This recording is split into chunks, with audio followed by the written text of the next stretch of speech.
She's got to tell her dogs to shut up. I'll put it in the kitchen. I don't want to be on the screen. You're not on the screen. My screen is turned off.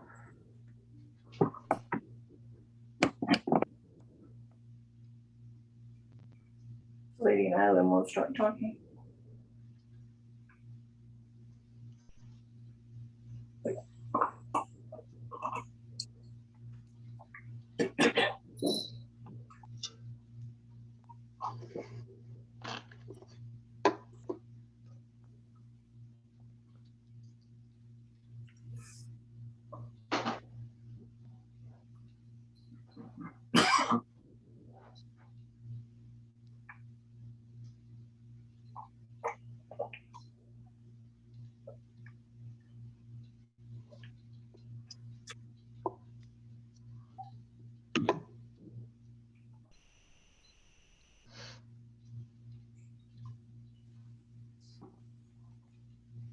I don't suppose you put in the stuff I got for you. Well, stuff. The bottle of stuff, the little scooper.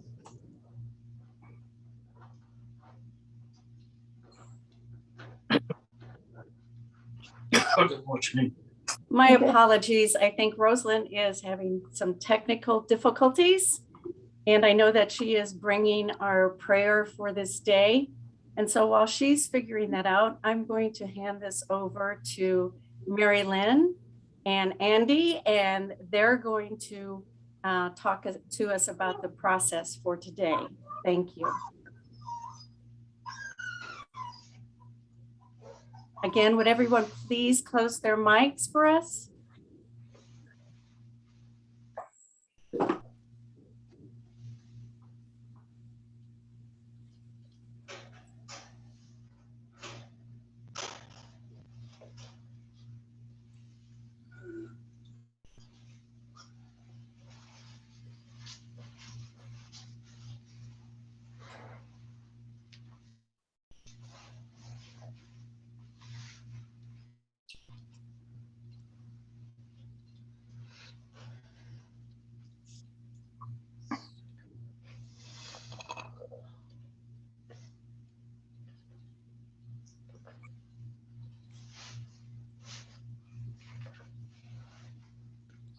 I'm having trouble with her personnel.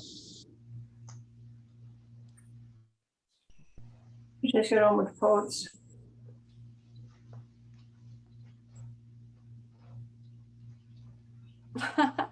Well, thank you, Monet, for sympathizing.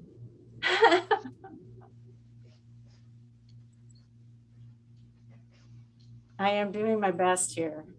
I know you know I am. Okay, Mary Lynn, you can unmute. Rosalind, maybe. Rosalind, are you there?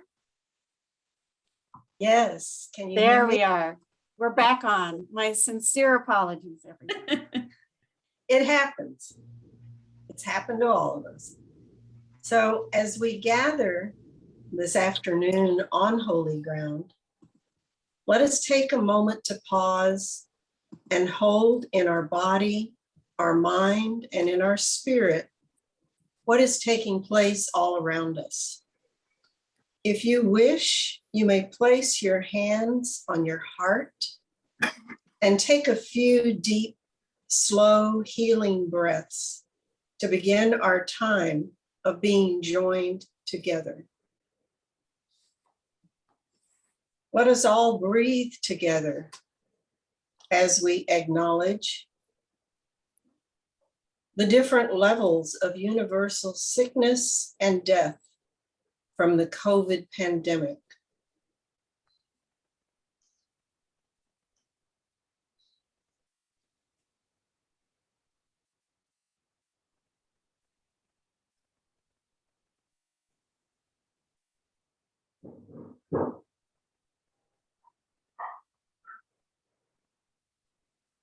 Severe suffering in Afghanistan and along our southern border.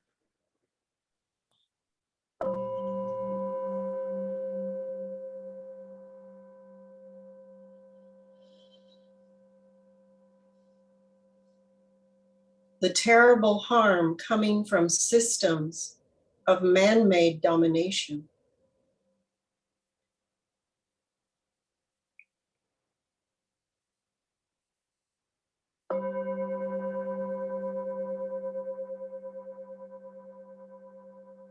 Our Mother Earth distressed from pollution, heat, drought, fires, floods, winds, melting ice caps.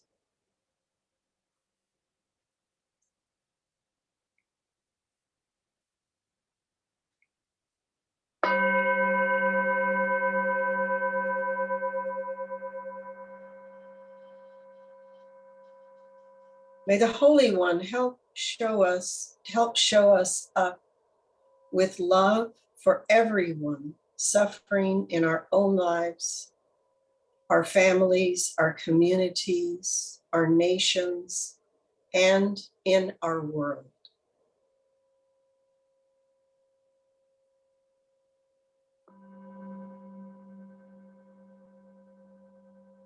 Together, let us offer our presence, these breaths and prayers, spoken and unspoken, in all the holy names of God.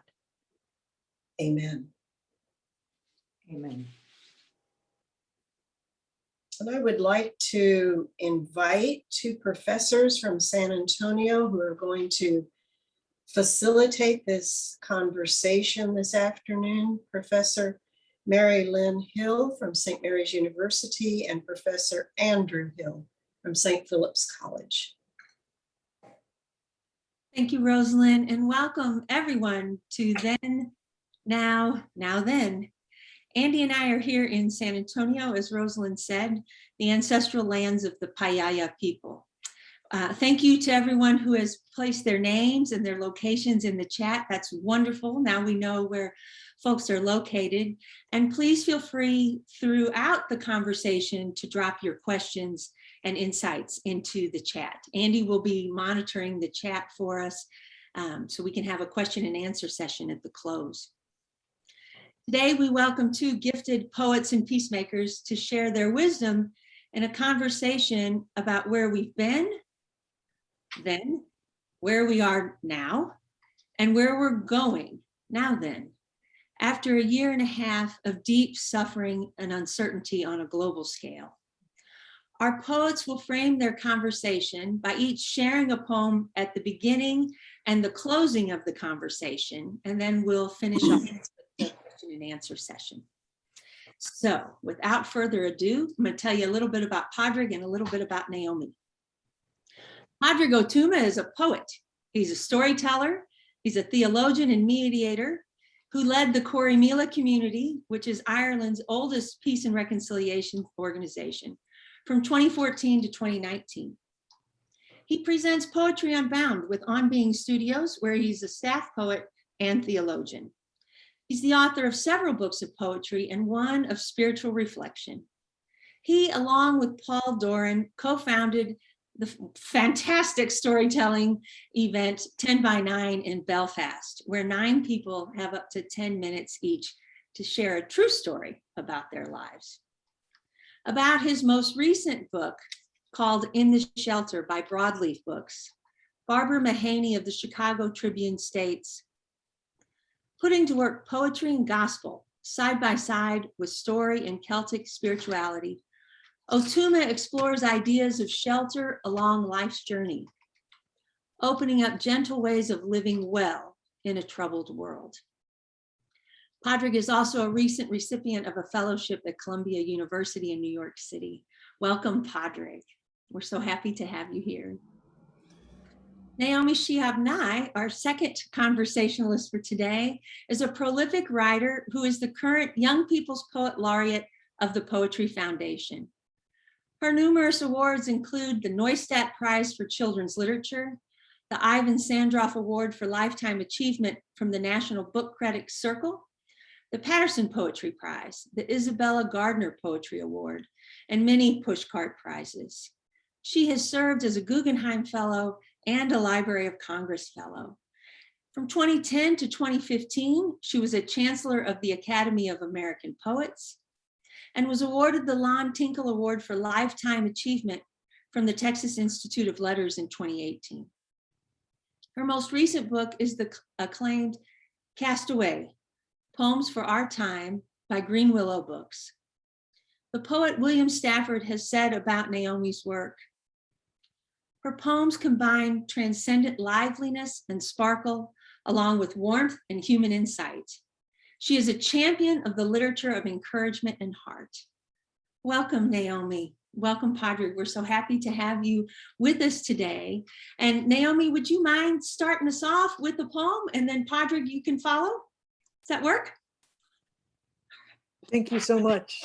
Thank you for your warm welcome, and thank you to everyone who is taking time to be with us today. Thank you to Compassionate San Antonio, the Peace Center, and everyone on the staff there for welcoming us. And it's wonderful to be with Padraig again here in the air as we all have learned how to live these days.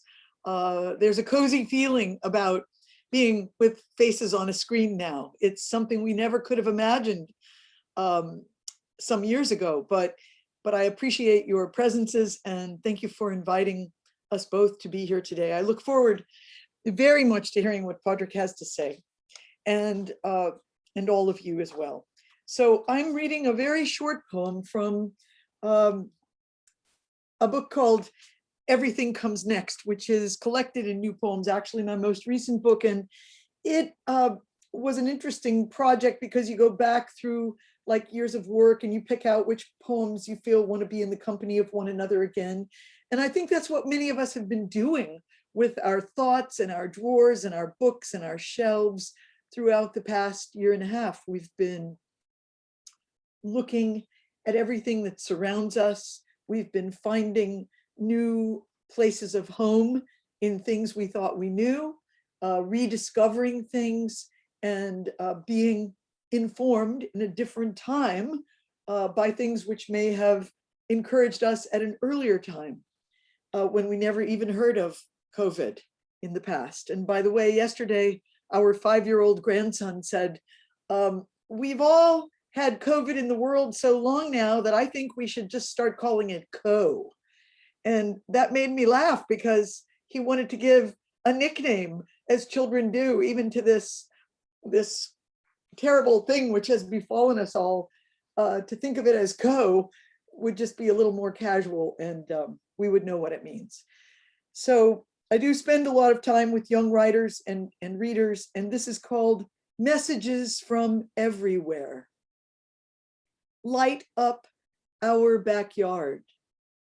A bird that flew 5,000 miles is trilling 6 bright notes. This bird flew over mountains and valleys and tiny dolls and pencils of children I will never see. Because this bird is singing to me, I belong to the wide wind, the people far away who share the air and the clouds. Together, we are looking up into all we do not own, and we are listening. Welcome to all of you today who are tuning in from so many different places. It's really wondrous to read all the countries that are present on the screen and in our wide air today. Thank you. Thank you, Naomi, so much. And to the bird who inspired you for that. Padraig. Thanks, Marilyn, and thanks, Naomi, for that beautiful poem. And hello, everybody. It's a lovely thing to be with you all. Thank you for tuning in from all the places that you're tuning in from, and I hope this finds you well. You know, our topics today, then, now, then, are really centering on time and the question of presence in time, not just time as it goes forward chronologically, but really the question about what does it mean to have courage and to be in the moment in a way that can make something last longer than just the second that it lasts. So I've chosen a poem a little bit about that. I suppose this poem has a certain alertness to it. I don't know that it's exactly encouraging. It's a little bit of a warning about paying attention to time and being present to all the things that are happening at once. It's called Make Believe. And on the first day, God made something up. Then everything came along. Seconds, sex, and beasts, and breasts, and rabies. Hunger, healing, lust and lust's rejections. Swarming things that swarm inside the earth. Girth and grind and grit and shit and all shit's functions. Rings inside the tree trunk and branches broken by the snow. Pigs' hearts and stars, mystery, suspense and stingrays, insects, blood and interests and death. Eventually us with all our viruses, laments and curiosities. All our songs and made up stories, and our songs about the stories we've forgotten, and all that we've forgotten. And to hold it all together, God made time and those rhyming seasons that display decay. I see that some folks are asking about my mic. I have it up on max at the moment, so I'm not entirely sure what's going wrong with it, but it is up on max. So Okay, well, hopefully it will. Hopefully, we've got some interesting things happening in the chat in terms of the mic. So if anybody has some advice to offer folks who are having a hard time hearing, please drop that in the chat. That would be lovely. Thank you both for providing light in our backyard and bringing us to this time that hopefully we will not forget long. These poems serve as an entryway into the conversation. So let's begin with Then the Past.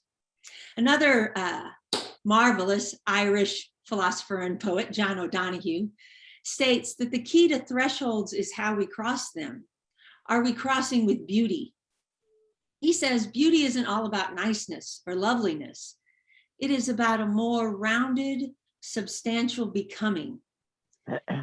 Cross a threshold with beauty, we heal the patterns of repetition that have caught us somewhere else. So to start us off, would y'all mind sharing a bit about your experiences in the crossing of thresholds with beauty in the past and how it's speaking in particular to you today? Padraig, would you like to go first? You know, I've been thinking a little bit about this over the last while as we've been preparing, thinking about how it is that we could have a recollection about something beautiful that lasts. Beauty is in the eye of the beholder, we hear. And so therefore, I think there's a demand on us to consider holding something beautiful in our eyes in order not to see the world through rose-colored glasses, but rather to have something that sustains us about the purpose of beauty in the world as we look at things that are difficult in myself, as well as things that are difficult in others. And I've worked in conflict resolution for many years. And one of the things that I think is a tremendous crisis in conflict resolution is that conflict can become an end to itself. And I understand that. I've been involved in long-term campaigns for peace myself, as have the San Antonio Peace Center and Compassionate San Antonio, and so many of us here. We can get so used to the fight. And the question for me is always, what do we want to happen after the fight, after the campaign? And how is it that I can hold something from the past as well as the future in a way that can sustain beauty together? And something that I've been holding on to for a few years is an unexpected baptism that I was part of a few years back. I was speaking at a conference down on the County Clare, County Limerick, County bounds. Noreen Nirean, a well-known Irish singer, was facilitating this retreat, and I was there to give a reading of poetry. And Noreen is ordained as an interfaith chaplain. And I stayed over the night after I'd done the reading, and the next morning she said, one of the people here wants to get baptized. Do you want to come along? I said, sure. And the way that Noreen works is that I was kind of roped into it. Suddenly I was wading into water with my jeans rolled up, and I had these tiny fish nibbling at my feet because I was asked if I'd read a poem in Irish while Noreen conducted this baptism. And I'm not involved in religious groups like that so often anymore. But there was something so powerful and so moving about the way that Noreen took fresh flowing water and used it to baptize this woman, Manon Voice, who was being baptized. And then she took a bit of water and sprinkled it on everybody. It was a little bit Catholic, a little bit pagan. And I felt like time was folding in on itself because everybody with agnosticisms and atheisms and religious objection and religious devotion was folded into a ritual. And there was something so beautiful that said that this is something that's possible in the midst of the world's pains. It made me hope for the kind of things that are possible as we seek to alleviate the world's difficulties.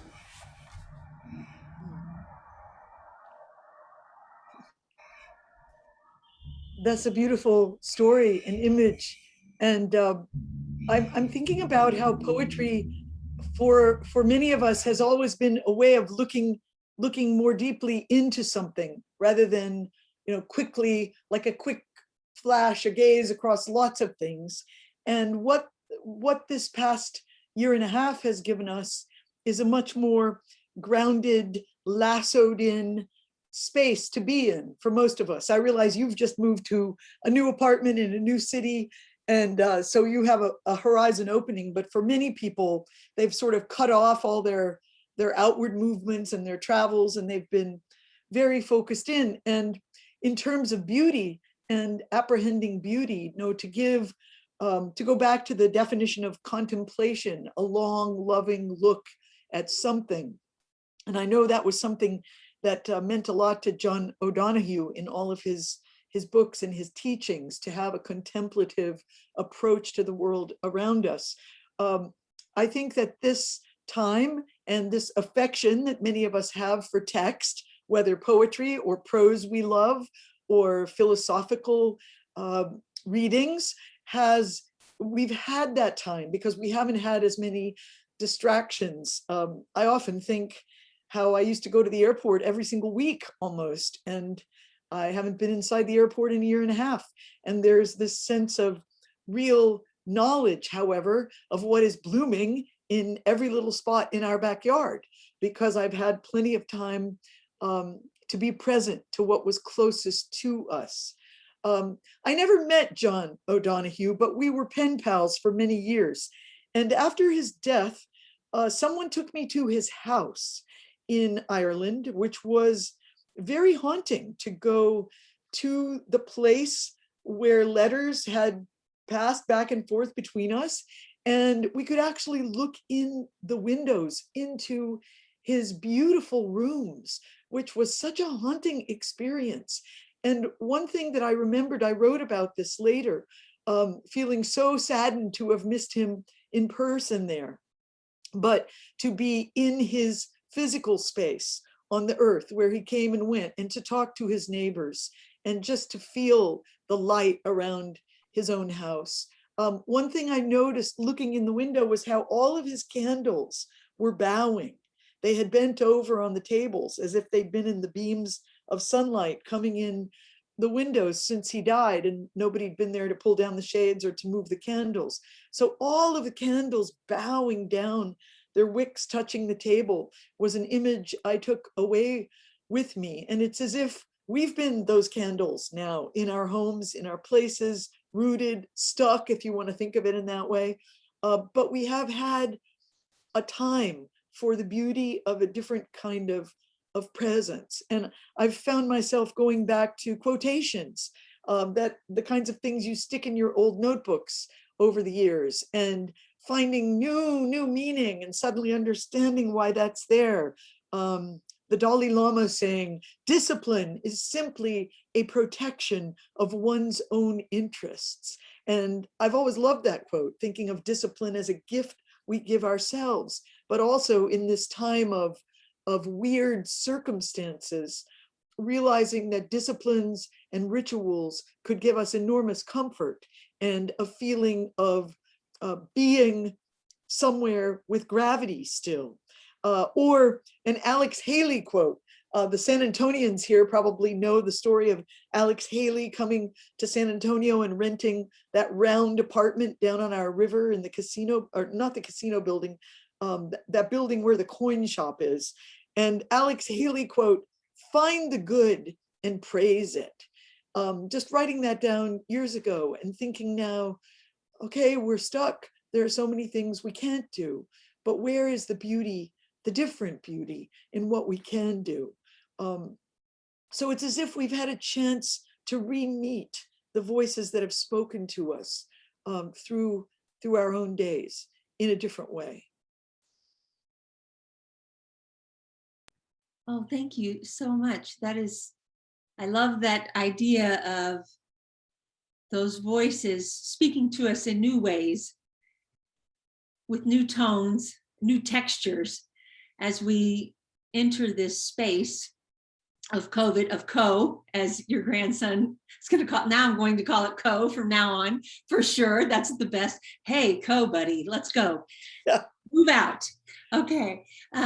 With thinking about those beautiful ideas and that how the past has been informing you today, can you give us a sense of how you're experiencing crossing the threshold of now with a sense of beauty, and how you see that playing out, along with the quotes from Alex Haley and from other tentacles that you're connecting with?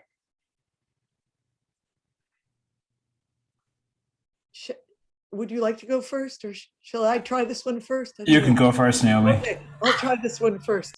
Well, we've had time to distill we marinate and distill things, all the things that we've accumulated, all the memories, all the hopefully little bits of wisdom along the way, the poems we've loved, the voices that have been our companions all these years. We've had now this distillation period in which we could really bring forth and return to what meant most to us, with this less possibility of distraction and being in crowds and being out and about. So I think we've had a chance to select from this abundance that if we're readers, we've been given abundance of text, hopefully, in our lives. And which are the lines, the passages, the poets, the voices that will give us the most energy now? Thinking about this then and now theme, I was thinking about a poet whose work I fell in love with probably when I was 17 and 18, as many people did, Lawrence Ferlinghetti, who only died this past year, I believe, at about 102 years old. And I still have one of my first books, Back Roads to Far Places. It cost $1.50 when I bought this book. It was a New Directions paperback. And I went into it because, when we're kids, we often scribble in our books, write little notes, put check marks by the things we really like. And I hadn't done it in this one because I think I loved every single page. But I found 2 pages that spoke to me now, even probably more than they did then. So I'll just read those 2 pages from Back Roads to Far Places, Lawrence Ferlinghetti. Oh, listen to the sound of the sea. There is a fish in us who hears the ocean's long withdrawing ohm and echoes it. Or last night, a longing, a roaring in a seashell, a confused murmur of birds and men, and bodies were boats. Well, I can well imagine being carried away by those lines as an 18-year-old. I fell in love with his poems. I met him only once in life. And this past year, I've fallen in love with his last book. It's called Little Boy. It's his autobiography, which came out when he was 100. How great is that? And this is a book of prose. you will read it and feel as if you have gone into a hypnotic spell of language. He is talking about what happened in his early life. And I realized when I began reading this book that I really didn't know a thing about his early life, even though I've been reading his poems my entire life. And it casts a whole new light on everything he wrote. He was able to apprehend.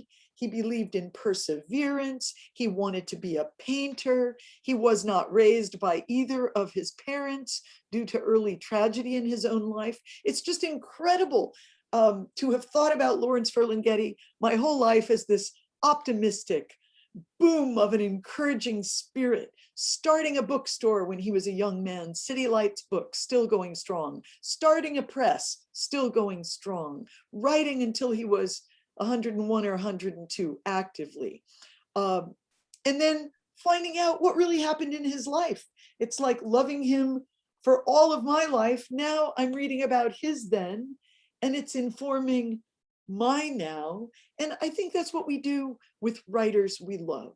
And I don't think we should ever give up the earliest writers we loved. Teachers sometimes talk to me about that. You know, when I was very young, I used to read William Wordsworth, and he gave me so much pleasure. And many times they'll say, well, when's the last time you read him or read him out loud to yourself? And they'll act as if, well, I finished with him when I was 19. Why would I read him now? And I think it's very helpful in terms of comprehending the now and being embraced by the now, to go back to the voices which informed us then, when we were very young, very optimistic, had no idea we would live through a pandemic, had no idea about all the things that would happen in history since then and now. And just think this voice has been living alongside us, whoever your voices might be. This is why it's wonderful to follow someone's work through time. And we can do it now, of course, much easier because of the internet.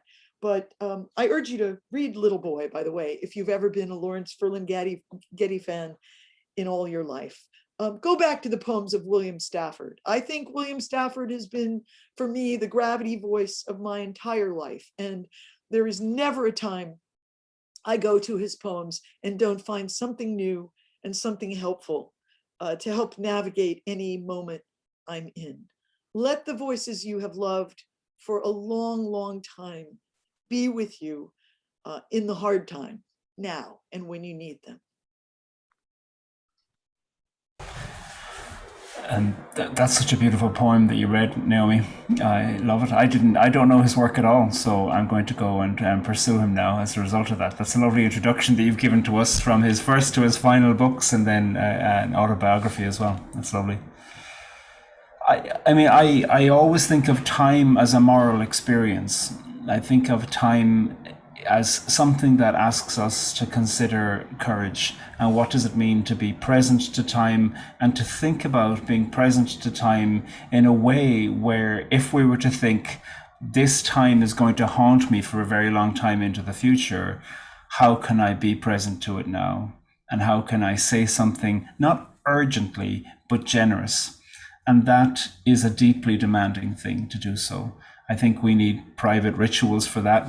For some people it's prayer, for some people it's contemplation, for others it's a walk with your dog early in the morning. Whatever it is that helps you to pay attention to the story of your life, I think that is a really important thing. I read this book last night, Grace Paley's book, Fidelity, and she was writing it, or she had just finished it, and then she died. It was published after she died. And it's got such an extraordinary ease, but as well as precise attention to what she's thinking. And she is speaking to people so generously to say, find a way to keep hope, find a way to be present, find a way to be present to the ways within which your body is changing as you older. Isn't it great to be alive? And there's a kind of a penetrating glance toward toward pride in it, kind of things that people might have been really concerned with, the vanities that have been accompanying us for so long. So many of her poems go through those in a way that's really powerful. A story that has been in my mind as I've been preparing for today was a number of years ago in Belfast. A teacher phoned me. He was a friend of mine and said, I don't care what you're doing tomorrow, you need to cancel it and come to my class because I need help. And I was like, my God, I did have something I was supposed to be doing. Anyway, I like him and he is not given to melodrama. So I went to his class. About 10 days beforehand, one of the students in his class in school, she was 15, Kira Parks was her name, and she had died. She was standing on the footpath and a bus going through Belfast city centre was taking a really dangerous turn, and that people had known for such a long time was a dangerous turn. The bus was going very slow, but because the bus was turning at such an angle, it meant that the front of the bus was going quite quickly. And she was on the footpath and she died, God rest her. And the students in her class, all 15-year-olds, they wished to write a letter to the bus driver. And the teacher did not feel in any way like he could help that. And so he said to me, could I come in and help? I mean, all I did is come in and be the secretary. You know, I asked them what they wanted to say. And what they wanted to say was generous, which was to say, everybody knows that was a terrible turn in the city centre. And it's not your fault. We are her friends, we loved her, and we want to tell you that we don't hold that against you. And even though you don't need to be forgiven, we forgive you. And it was overwhelming to hear their generosity and their courage.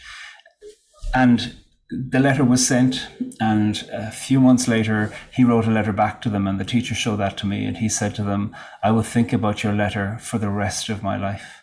He said, I don't think you have any understanding what you've given me. And what they did is they enacted something of the future in the present for him. And it was utterly unnecessary. And what's also important to know is that those people in the city council who had been hearing the complaints for years to say, that is a dangerous turn that every bus does, that is a dangerous thing. They changed the route of every bus in the city as it goes through the city. So the entire city centre of Belfast had to have its bus routes changed in order to make sure that that didn't happen again. So there was something systemic as well as something profoundly pastoral. And those things all required courage and required change. And the systemic stuff was a necessary thing. It had been too long. And I think perhaps, well, who knows? I don't know why people had delayed it. I suppose one of the things that this shows us is the amazing kindness and goodness that 15-year-olds can have to speak to the question about what courage looks like. And I think as I read Grace Paley last night, and as I was thinking about those 15-year-olds too, that they were each present to the potential fruitfulness of time. It isn't an anxiety-laden urgency. It is a way within which time can be fruitful when we think about time and courage. Sorry about the noise from the street. I'm going to have to find a better place to sit in future. But hopefully we can all pay attention to ways within which everyday conversations with the people with whom we live, with our friends, if you're part of any groups in your city or in your town, ways within which you can nurture the heart in order to be present to doing those extraordinary things that help us enact the future in the here and now. Thank you so much. That phrase, the fruitfulness of time and the courage to be generous. It's one of the beauties about children, right? And I imagine, Naomi, you feel this a lot when you go into classrooms with kids, that their generosity of spirit is so grand. We recently bought a pin for our child, and it says, "The young are at the gates," which I really liked. They are at the gates and will bring us the joy and the insight that Ferlinghetti brought, right, through Little Boy. And offers us truth. And City Like Books, isn't that where Allen Ginsberg first performed Howl? Yes, it is. And may I just say one thing in response to that very moving story? That's such a great reminder of the intimate letter, that a letter in itself can be profoundly meaningful beyond anyone's imagination. I think too often people undercut or they discount the importance of, say, writing a letter to an editor, or a letter of in a newspaper, or a letter of encouragement to another person who has moved them. And I think that that is something that kids are very tuned into. They're very good about, we need to speak to this person. And none of us ever need to feel that we have no one to speak to, because we could write a letter to so many different people who have touched us in different ways. And I think poems are often like letters that we're sending out, very intimate messages. But that is such a great story. Thank you for telling it about the sorrowful bus. Yeah, that it is, that letter became the voice that informed the bus driver's life. It informed those children's lives. And now here it is, still informing and shaping and leading us to greater generosity amongst ourselves. And it was an act of hope, right? In the belief that forgiveness, that this man was going to suffer for what happened to him. And I think we, as I think you've both pointed out, have been in a time of suffering and uncertainty as we move forward through this time. And could you give us a sense of what you see that brings us hope for the future, right? O'Donoghue challenges us about those patterns of repetition that we get hung up on. And so what are some suggestions that you have for us to move across this threshold and to free ourselves from those repetitions? You get to go first this time. Thanks, Naomi. I knew you were going to do that. Like lots of people over the last few years during COVID, there's been deaths of people close to me. And I think, of course, those things will be happening to all of us at various times anyway. But I think lots of us are aware about quite how many COVID griefs there have been, as well as other griefs along with those. And, one very particular close friend of mine died very unexpectedly, and it was terrible. I'd known him since I was 11, and we spoke most days and worked closely together. And every time I go into grief, I feel like I'm learning the same thing over and over again, which is, what does it mean to stay alive and to pay attention to signs of life, while somehow internally there's the crisis of what does all of this mean? And that crisis of grief is powerful for us, whether those are systemic griefs or personal griefs or both. And on the anniversary of his death, the first anniversary last June, I drove to where he and I had taken a very long walk together when we planned a project once. And, some children had been on the beach, where it was along a beach in County Donegal. Some children had been along a beach and written their names. It was something like Saoirse and Moiraid forever. From the handwriting in the sand, it looked like they were about 10 years old. And there was a little wren, and there was a dog running, and there was a mother with her son, and they were blowing bubbles because it was a windy day. And I found myself thinking about how I don't have answers for the future, and I don't understand, none of us do, the cyclical cycle of grief and the way that grief hits us and the fact that things die. But what that walk reminded me of is that it is important to pay attention to life, to be present to life until I'm not. And that's the work to do, is to find a way to be present to life and to nurture that hope. And that isn't easy, because lots of us are living with grief, and lots of us can feel the weight of the sadness that comes in the light of meaninglessness. And while I'm an agnostic when it comes to understanding the universe, of course we all are, nonetheless, what I'm not agnostic about, what I'm a firm believer in, is that holding on to hope can help us be present to life and justice in the here and now. And finding whatever it is there that nurtures that has been really helpful for me. And I'm sure I'll need to relearn that at the next grief and the next grief and the next grief. This isn't a puzzle to solve, but it is an important thing to find a way to hold on to what it means to be present to life in the here and now, in order, I think, to have a relationship with a future that we try to enact.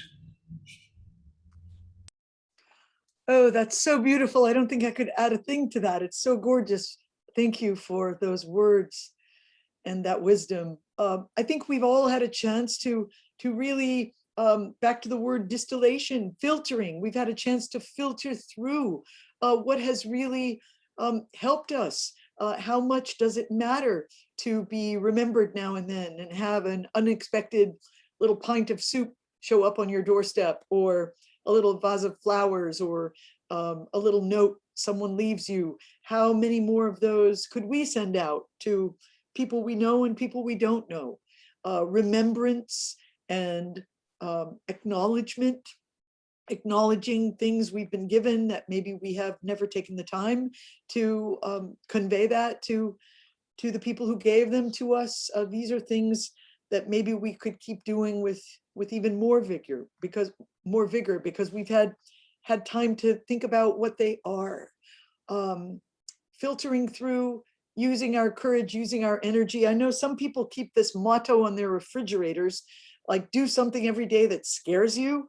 Well, I've never wanted really to be scared or kept that motto up, but I do admire it, that people think about it in that way. Something that feels a little risky, gives them a little anxiety to reach out in that particular way. Often I'm in situations where it can simply be encouraging someone else to share their work, share their voices, ask the questions that they haven't asked yet. This past year, working with kids for a whole week in Singapore, I was very touched. I mean, through my computer, I've never been to Singapore. I was very touched that some of the kids told me they were quite worried about those of us in Texas. And I said, why is that? And they said, well, because it doesn't seem like your governor is caring about you enough. And I found that fascinating, that kids in Singapore would know about the Texas governor. And I realized I didn't even know who the governor of Singapore is. And yet then I said, well, what do you mean? What's worrying you specifically? And of course, it was not wanting to make a mask mandate or to stay closed long enough. They felt that we were being jeopardized as citizens of this state. And I was so touched by that it made me want to start reading up on the people in power of all the places I visit through the computer. You know, what's happening today for them? What is their governor saying? It made me feel ignorant because they were so well informed about what was happening in faraway Texas, where they'd never been.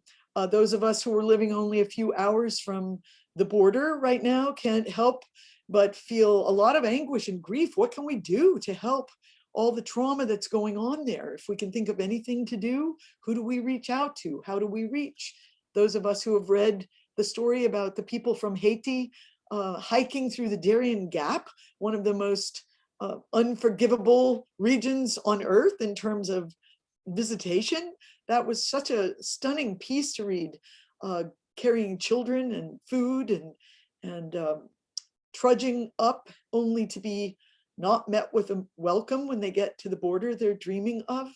Who do we speak up to? What governors do we reach out to? I know some of us are probably tired of reaching out to our own state governors if we're not pleased with their decisions. But is there ever a time we should quit? I don't know. So asking ourselves these same old questions. You mentioned Grace Paley, one of my lifetime heroes. And I remember hearing Grace Paley answer the question, what is politics to you? You've always been an activist, like a street activist. Grace would go out and hand out leaflets near Columbia University, in fact, hand them out, give them to anyone passing by. Come to this rally tonight, come listen to this speaker. And Grace said, I think of politics as simply the ways human beings treat one another. How may we treat one another better? We have had a lot of time to think about that. We've lost people in our own neighborhoods. Hopefully we have reached out to the people around them, other people who were also missing them. As you said, we keep returning to the rituals of grieving, and we try to maintain encouragement and encourage one another to know they're loved, they're befriended. We're all here together in the mystery, trying to figure out what to do next.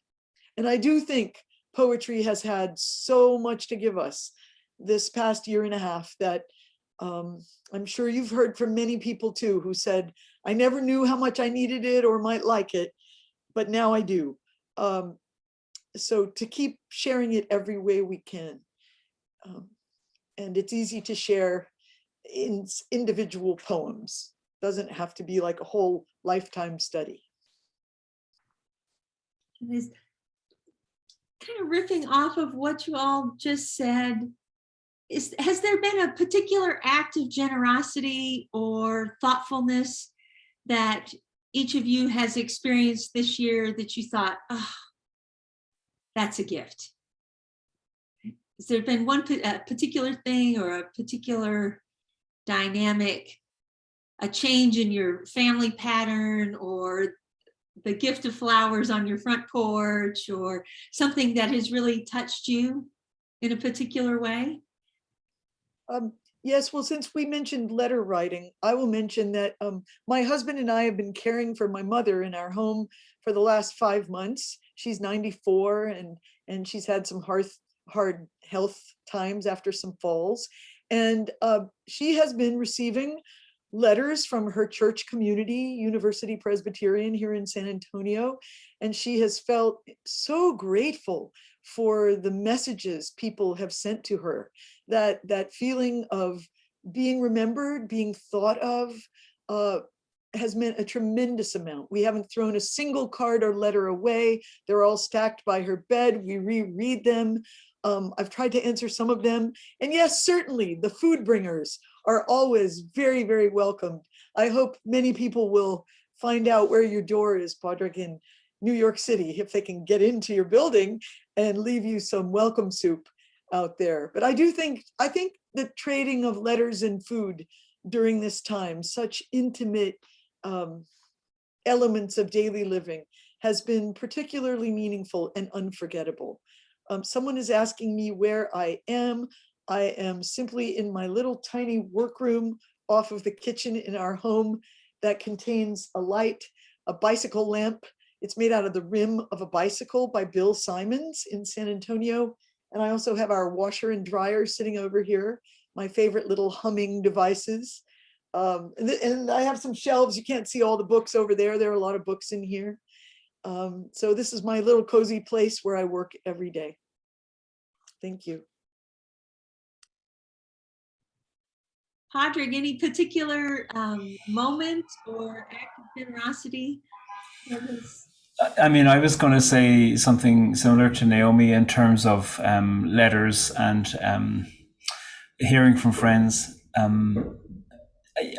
mean, it's strange to be saying this with the sounds of a city nearby me, but for most of COVID time, I've been living in the countryside, and I'm often up very early. And so I'd see this family of hares, and they're extraordinary. In Irish, they're called an gyoria, the low deer. A hare can reach up to 50 miles an hour. They're the most extraordinary creatures. And in Irish mythology, they're the messengers to the underworld.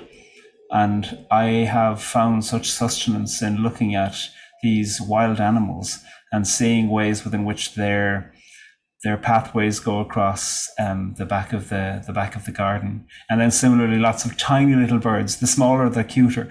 The wren, the chaffinch, all of them. They have been so moving to pay attention to them. And that too is a question about the quality of time to pay attention to small animals. And I'm finding that really powerful and helpful alongside letter writing and receiving letters.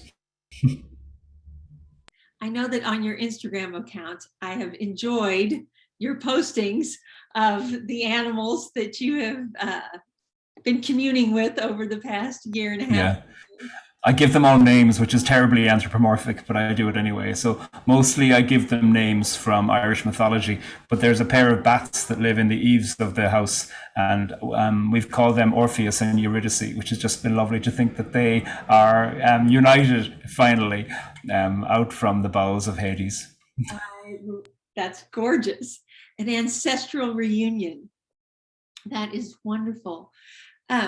There were, as you were talking, I have gone back to Naomi, 19 Varieties of Gazelle, which was, I know, from a while ago.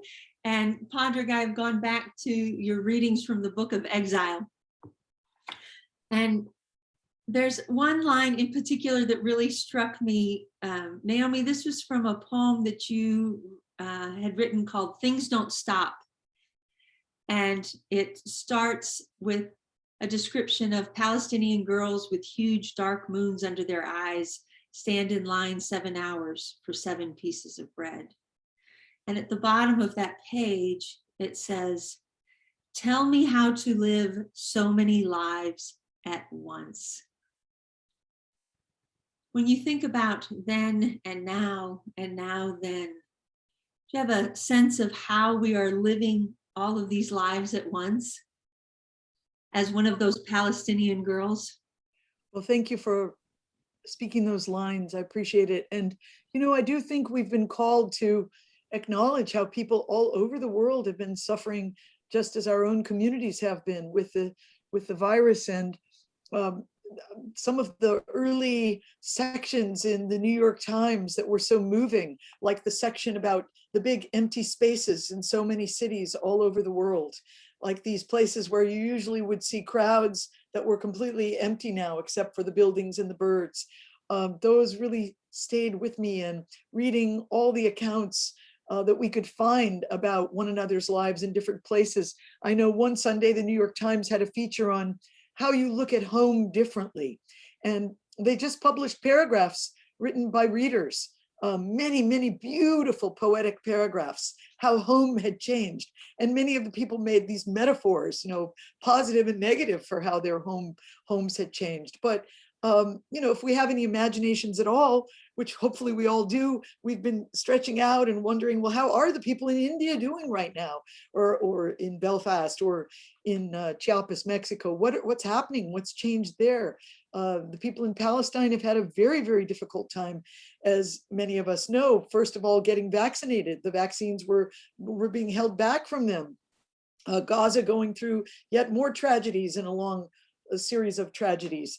And people nevertheless trying to hold together and reopen their schools and reopen their libraries, and just trying to think about how we are not the center of the universe in any given place, but we are part of this intricately connected universe of human beings who would all like to solve their problems and have simple, safer, better lives.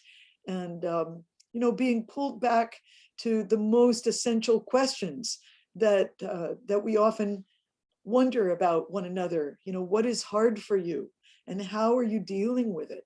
How are you facing it? How are you healing from it? Being given those basic questions over and over again as we reimagine one another's suffering, and trying to become better in our own places with whatever work we have before us. Very much so. And that that speaks to the closing lines of a poem that Padraig had written called Narrative Theology #1. And it closes with, "Then I said, will I ever find meaning? And they said, you will find meaning where you give meaning. The answer is in the story, and the story isn't finished." Padraig, you want to respond to that? I was doing a master's in narrative theology, and I was clearly more interested in writing poetry than I was papers. Poetry is good distraction from academic work. I think my life has been a long relationship with the particularity of Irish Catholicism, which was absolutely everywhere. It was in school and home and in the sounds of the parish and everything like that. And, you know, the world has changed when it comes to people's relationship with religion, as well as I've changed when it comes to my relationship with religion. And I suppose for a while I was looking for the best version of the story, or the only version of the story, or the better version of the story. And that I found was an enterprise that would always fail. The question for me is, what's the quality of my relationship with the story that I'm trying to live? And I suppose I gave up any interest really in certitude and found myself asking, how is it that the story I live of religion or of agnosticism or of citizenship, how is that story giving me courage today to say something that's inspired by art, that might be inspired by hope, that might be inspired by courage? And that for me became a truer test about the quality of the narrative that I'm allowing to inform my life. And so that's why I suppose I began to think less about narrative theology as something about fitting into the hallways of the holy, and much more interested in narrative theology about the quality of the way I live a story. And that's a constant muscle to flex. Oh, because the story isn't quite finished yet. Yeah, I know, sure. It is time in this portion of our program to. So, Padraig, would you like to lead us off with a close? Some time for question and answers. Sure. I changed my mind actually halfway through this. I thought I'd read you an elegy that I wrote for my friend who died, and there's lots of birds in this one. You know, in Ireland we've got very simple birds, you know, chaffinch and wren and robin, and but the words for those birds in Irish are really beautiful. The greenfinch is called Young Light on the Old Oak in Irish, and the bullfinch is called Scarlet Sound of the Wood, and what do they call those black and white ones? I forget what they're called, but they're called Dainty Feet in the Dung Heaps. I can't remember what they're called in English. And I mentioned already that the hare is called the low deer. So this is an elegy for Glenn, which is really about my friend who died. And it's really about just looking out and praising the things that he praised, and praising them as a way of continuing love for him, as well as knowing that were he alive, that he too would be praising the things that are there to be praised. Now I watch through an open door. Now I watch through an open door, and there is a chaffinch fighting with another chaffinch. He's punked up the feathers on his head so as to appear a little less tiny. And there is that blackbird hopping, and a song thrush singing at the open gate. And here the hare and the hare's 3 babies. I saw them playing the other day, chasing each other like puppies. And the lambs, less manic now that a few months have passed, and their mothers steady in the rain. This morning I saw some Canada geese land in the field like 4 sophisticated aliens among the ordinary sheep, and I raised my hands in thanksgiving at the sight. And I saw a robin standing on the fence post, and the bullfinch's song was a scarlet sound from the long narrow wood, and you're gone. No more stories about the soft smell of gorse in the morning air along your lovely crooked shore. No more the furious heather, purple and pink in the summer. No more long letters. No more that chest of yours, puffed out with laughter or love or a story told again, all filled with air and light, a bird swollen with song. O forest flame, O young light on the old oak, O small brown druid I hear but never see. O red king of the morning, O dainty feet among the dung heaps, O fierce goose with fierce goslings, O muscled hare russeted by the long evening, O my low dear, powerful and insignificant, O Glen, O magnificent.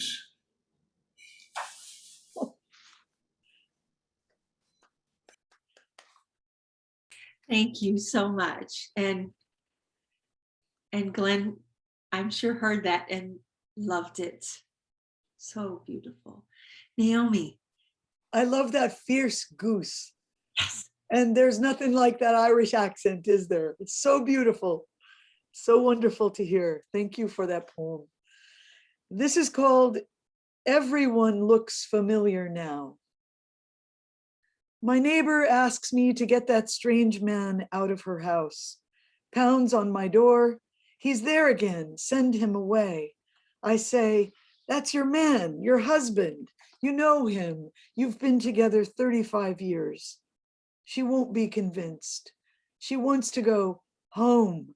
She wants her mother, sisters, everyone who died a long time ago. She wants my own mother who's sitting on the couch. She says she's going to the little house and never coming back. Of that, she may be right. We all are. But tonight, the young couple on bicycles whizzing down the block in the slim pause between rains could be us 40 years ago. I swear I had that shirt. And the man who trained his dog Henry in the park for months during the pandemic was someone kind to me in childhood, someone who called out greetings as children walked by. Who are we all in the big picture? The doctor down the block leaves us music. At Mona's, I drop off soup. We grew up in a blur of green hope, so reckless, it's a miracle we made it this far. When our grandson says kids are funner than adults, I still feel his age. And my sweet dead father keeps speaking through him half the time. So how can we live without being confused? Just know this, we're not alone and never were. It's okay to answer to any name. We came down the long track, then sat there while many patient cars waited at the signal. And every person in every body had something similar going on. They were hungry or impatient or scared or broke. And the ones who were dying when we were children are still here somewhere, giving us counsel, trying to guide us toward the one street with an overpass. And the people inside the passenger car are waving their hands. Oh, lovely, lovely. Both of those poems have a sense of, there's a deep, rich sense of longing, like a sort of irredentism that's this longing, this reaching out for connection. You know, we've had a few questions come up in the chat that we'd like to address. Folks would like to know what poetry or which poets are you currently reading? We know Padraig was reading Grace Paley yesterday. And we know a little bit about Mr. Ferlinghetti. But could you give us a sense of what you've been reading through the pandemic? Well, I've been reading an enormous number of poets in the UK due to a contest I'm judging, but I can't really talk about that with any detail. But it's been such a joy to realize how many poets there are out there we still have to read. Such great ones, such incredible voices of all different backgrounds. But I would like to mention two books that have been so sustaining to me, and they're both anthologies, so they contain lots of voices. One comes from the UK, and it's a book called The Poetry Remedy, Prescriptions for the Heart, Mind, and Soul, edited by William Sieghart. This book has never left my desk since the day it arrived, and it gives you like problems. People call in, write in to William Sieghart, and on radio, he prescribes a poem to them and then talks about it, why this poem will be your remedy for now. So The Poetry Remedy, highly recommended.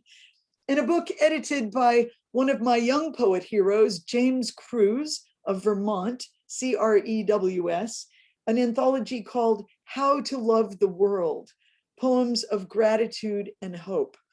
I promise you, you can turn to any page in this book and you'll just feel better. This anthology has had a very big life, and I urge you to order one. It's a gorgeous little book and it will be your friend. Fantastic. Padraig, what else? Other than Grace Paley, what do you think?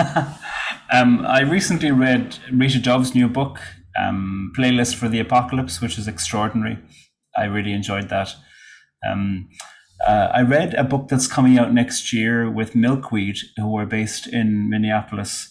The book is by a poet named Hannah Emerson, and Hannah is neurodivergent and is non-speaking, and has this book called The Kissing of Kissing.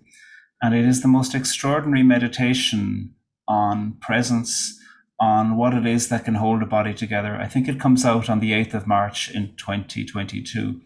So I've been reading it and planning for a season of Poetry Unbound that'll be coming out around the time. And it is so moving. Hannah Emerson, and it is so moving to read that book. Let me see. I read Caroline Bird's latest book. Caroline Bird is a really renowned British poet. I think Naomi, are you looking for that? You might know Caroline Bird's work. Caroline's work is uplifting and raucous and shocking and delightful all at once. And let me see, who else have I been reading? Yeah, I mentioned another one. Oh yeah. Emily Ligren, What We Were Born For. This is Emily's first book, and it's from Blue Light Press in San Francisco. I've known Emily since she was a teenager. She is a wonderful outdoor educator about nature to kids, and just an incredible young writer. And so What We Were Born For has also been on my desk for quite a while, and the poems are very, very helpful. Marvelous. Mhm. My reading list has expanded. So next question is what is the subject or the subject area of the poems you are writing right now? I'm doing a PhD in poetry and prayer at the moment through the University of Glasgow, and it's a creative PhD, so it's new poems that I'm writing for that. And I am writing about hell. I've always been very interested in hell, not as a place of punishment, that doesn't interest me, but the fact that in so many cultures there is this underworld or netherworld or this imagination of what happens there, and I'm curious about that. And so I've been reading about Persephone from Greek mythology. She's one of my favorites, and thinking about how to write psalms and prayers and recipes that are engaging with the idea of the underworld. So that's what I'm doing at the moment. Wow, that's very impressive. And I'm doing no PhD studies of any kind. However, I am reading a book by Frank Otaseski, The 5 Invitations, Discovering What Death Can Teach Us About Living Fully. And I think poems I'm working on have a lot to do with death and living and caring, the role of a caregiver. And that all connects to this time for me, but as well as our household and my own family. So I think, we can keep exploring the things that are closest to us and keep finding out more about them.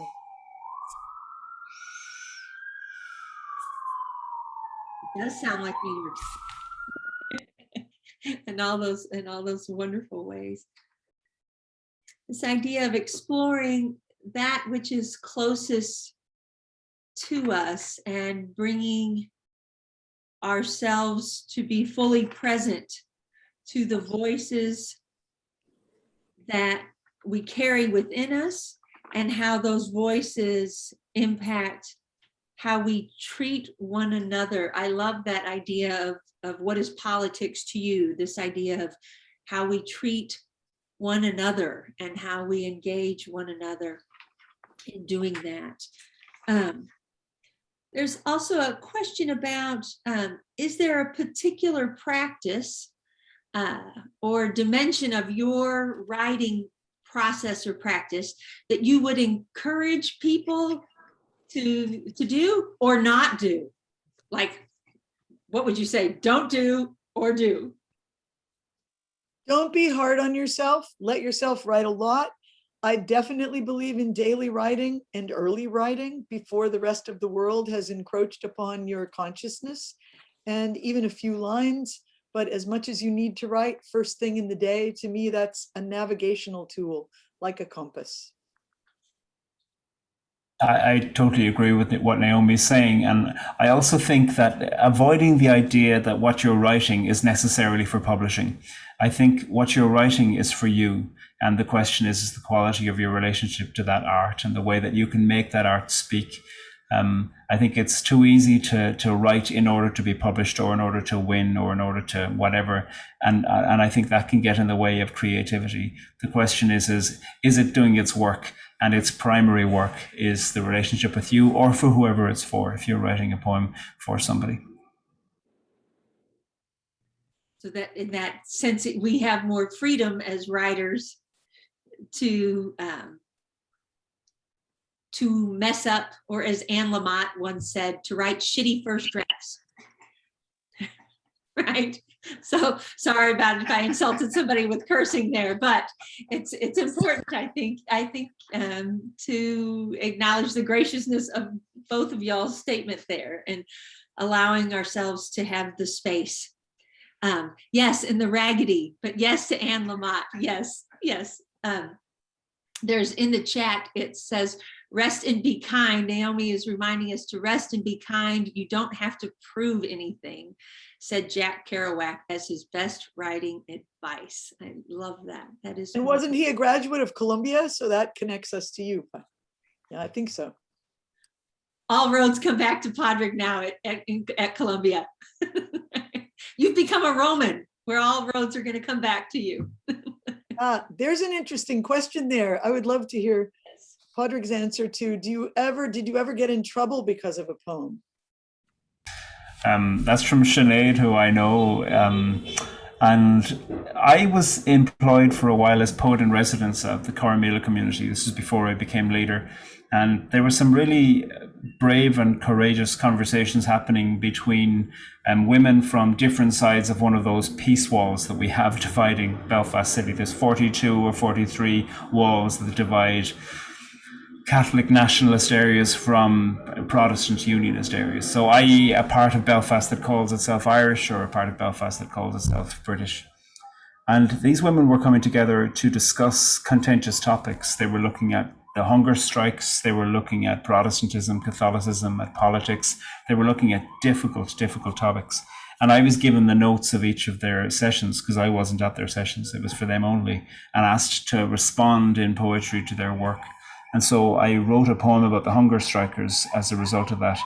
And that got a few threats towards me from local community leaders who, as a code word for paramilitaries, who were uninterested in poetry and in those processes that were bringing people together, because these women in their work were doing extraordinarily courageous and imaginative intellectual work in terms of finding different ways to allow the story of their lives today to infiltrate into the story about how they hold politics. There was a nun in the group, and this woman had been a nun all of her life, had never had any children, and she asked people in the group to say, do mothers in this group have a different relationship with the question of seeing a son die rather than just seeing a man die?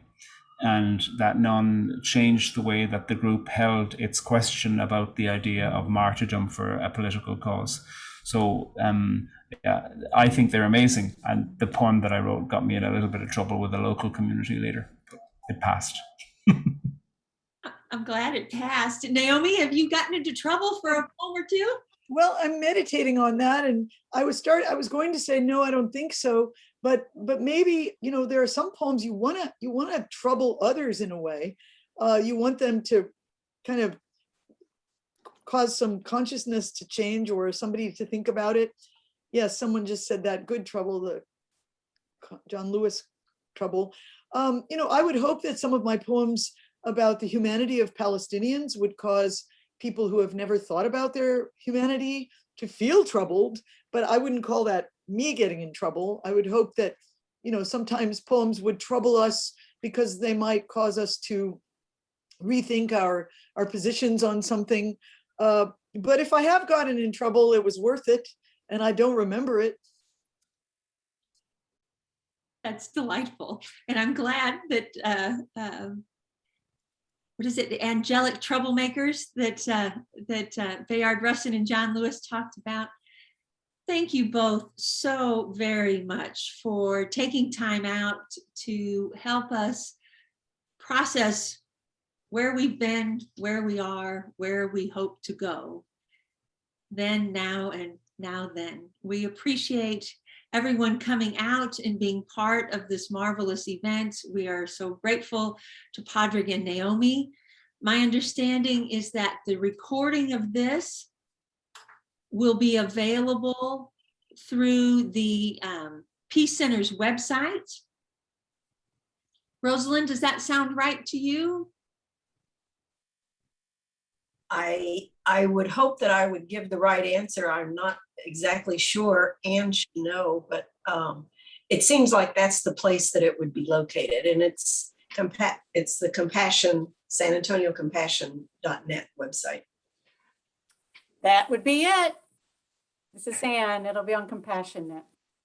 Compassion San Antonio. So we've also in the chat are links to both Padraig and Naomi's websites where you can get a hold of their works and order their books. We thank you so much for coming. We're so grateful to Naomi and Padraig for being with us. May everyone stay safe and be well.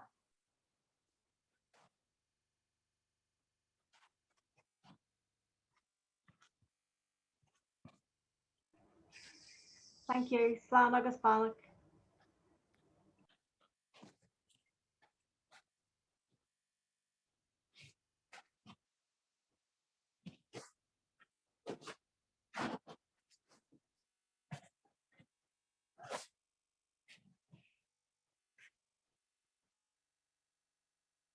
Thank you. It was wonderful, an inspiring Sunday afternoon, better than a sermon.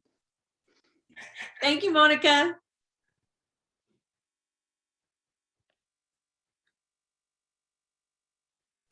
My pleasure, and I hope to share the recorded version with a lot of people. Thank you so much. Blessings on your work. Wonderful. Thank you, Jan Marie, and to you.